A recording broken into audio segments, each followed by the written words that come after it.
Cinderella, the city girl's dream. Once upon a time, in a small town on the edge of a big, bustling city, lived a kind and hard-working girl named Cinderella.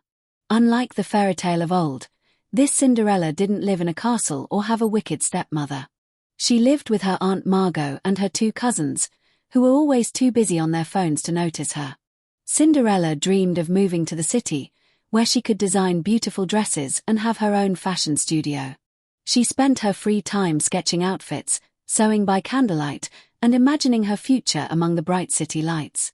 One day, she saw an advertisement for a grand fashion showcase in the city. Designers from all over were invited to display their creations, and the winner would receive a scholarship to the top fashion school. Cinderella's heart leaped. This was her chance. But there was one problem.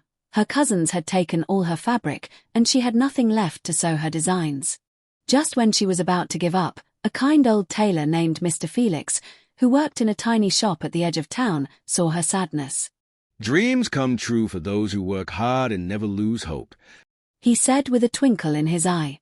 Then he handed her a roll of the finest shimmering fabric. "Make something magical." Cinderella worked all night, creating the most stunning dress she had ever designed. With just a few hours before the showcase, she rushed to the city, her heart pounding with excitement. The event was dazzling. Bright lights sparkled, music played, and the most glamorous designs were displayed. But when Cinderella stepped onto the runway in her creation, the crowd gasped. The judges whispered excitedly, and by the end of the night, Cinderella was declared the winner. Tears of joy filled her eyes as she received her scholarship. Her dream had come true. She would study in the city and become a real fashion designer. As she stepped off the stage, she was greeted by a young, charming fashion photographer named Leo.